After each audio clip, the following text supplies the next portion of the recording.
Hey, hello. Common Sense Rip. Kind of halfway between a review and some helpful things. So here we are, 90-degree blast this summer. Guess what we're playing with. So way back when we had first got in our pool, the first winter we had, the wide mouth skimmer actually buckled from the weight of the snow and the ice, and it put some creases in.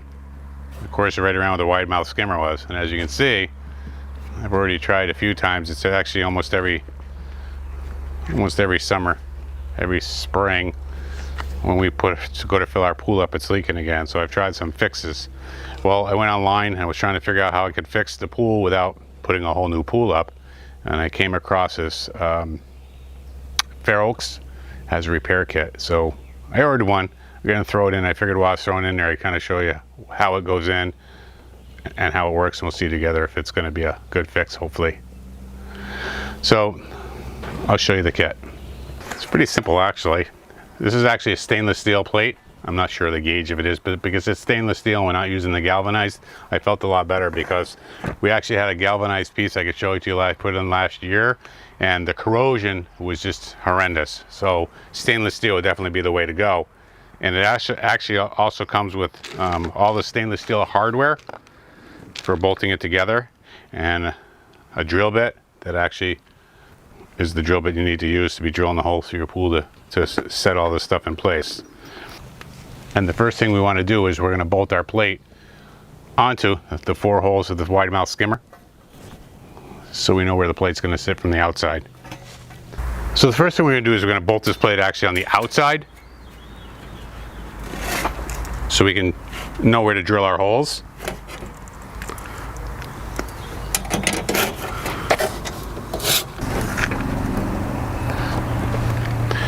And what I would do is I went through and around and I just made sure that each of these holes for the wide mouth skimmer all line up with the holes that are inside for where they're going to go.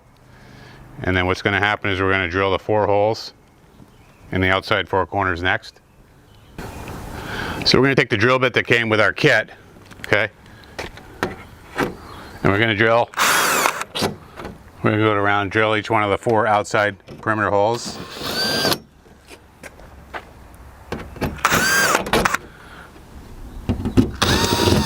After we drilled all the holes around the outside perimeter here for how the plate's going to attach to on the inside of the pool, we're actually going to take this plate off. Now, the next step after the plate is off is you actually want to take the inside part of the wide mouth skimmer that was inside your pool that was mounted to the skimmer itself. You actually want to mount that into the hole that was here, into the holes that were holding the skimmer guard, the skimmer plate.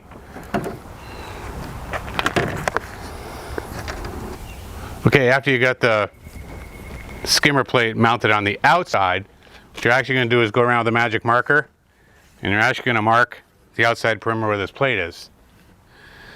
Now, for you, those of you that are sharp enough to see that I've actually gone ahead and done some of this already, a little film issue before, which is why I'm playing kind of a catch-up on the video of what we did to kind of get to this point. And I want to thank my wonderful camera woman, beautiful wife, for helping out and recording things. You're welcome. So after we've gone around the perimeter with the marker, we've now marked where we want to cut the material. Now, before you cut this out, what I did is, I don't like squares, and a pool is really not, it leaves a stress point or strain point where it can tear from. So what I did is I actually took it's a 1-inch hole saw, and I went around the corners and I cut each of the corners out with a hole saw first. It also makes it easier to get your cutter in and be able to go down with the cutter to cut these. I did start using a cutoff tool, an electric grinding cutoff tool, but I didn't like because the fact it wasn't leaving a nice clean, not sharp edge on the outside like the tin cutters are. If you go around the tin cutters very slowly and carefully.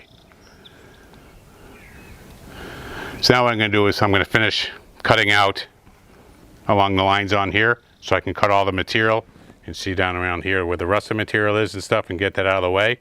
And the plate's actually going to go up behind that and reinforce that.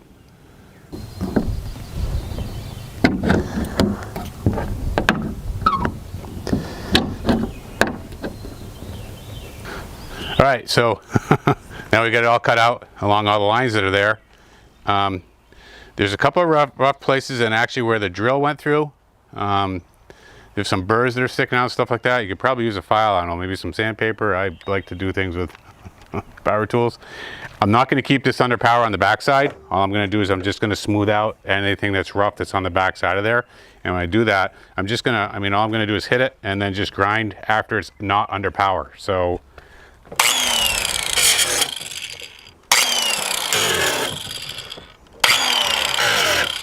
and I'm just going to go through and take all the burrs and any of the stuff that's sharp off the backside of that, where it's going to go between that and the plate. Okay, and then because there's still some, well, there's a lot of corrosion and rust and everything on the backside of this, what I want to do is I want to go over with a wire brush, trying to get all the corrosion and everything off. At least that's where it's going to be between the stainless steel plate and the pool wall, to try to clean that up as best as I can. Hey, so I got done, I just took a wire brush and cleaned it up the best I could. I took some alcohol and a couple of paper towels and kind of wiped down the outside part of the pool. And I wanted to put something on between the wall and the new stainless steel plate that was going to go on. And this is a Rustoleum leak seal.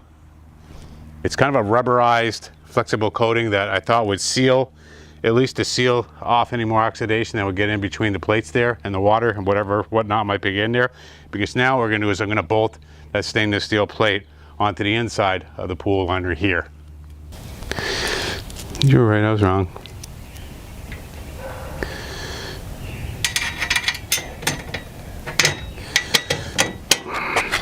All right, so as you can see, I'm going to bolt the plate around the whole perimeter. All right, so I got all these bolted together. You can see how it's looking like on kind of the finished edge here. What I'm going to do is I'm going to take some duct tape and go over these bolt heads on the inside, just to put a little cushion between the duct tape and liner.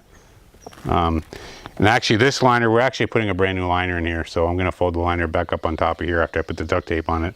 And then the skimmer will actually be mounted. The skimmer will actually be mounted onto this new plate here. And I'm still deciding what to do on here. These are tight kind of along here, but where the fold was and where this is up and sticking out, it's kind of an edge that's sticking up on there. So I don't know if I'll put some trim on there or cover, or maybe just put some, I'm open for suggestions if someone wants to give me a suggestion. So I hope this helped out. I'll try to do an update a little bit later on after the liner and everything's in place, how things went. But if you've got any questions, any advice, you want to put in your 2 cents, I'd love to hear from you. Thanks for stopping in. And we're back. Look a little different. We get the liner swapped out, which was painful. I didn't want to share that with you.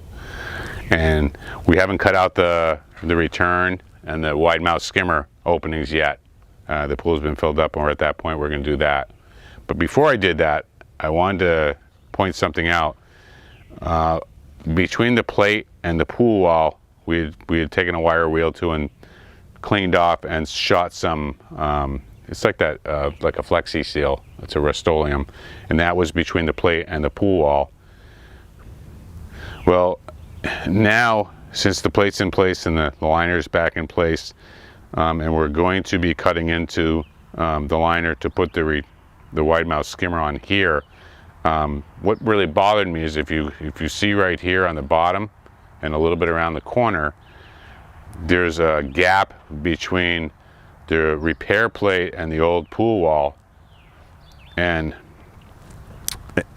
I have some silicone, some outdoor clear silicone that I want to use to actually put a bead of silicone to fill the gap down here and around the perimeter of here. I noticed people were talking about leaving this exposed, and I didn't want to do that. So before we cut that in and put the wide mouth skimmer back in place, I'm actually going to go around, I'm going to put a bead of silicone inside and actually fill everything up so it's siliconed between the repair plate and the old pool wall, and a little bit even on top of that, just to protect the edges and make sure no water gets in there and sits there and causes any more corrosion.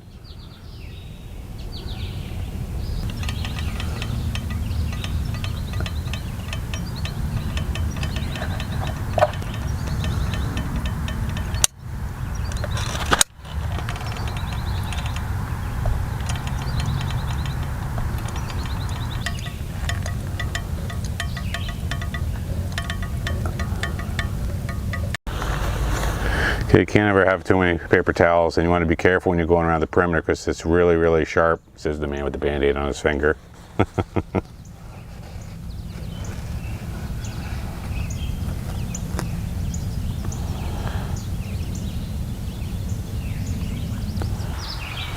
Oh yeah, finally got the skimmer back on here.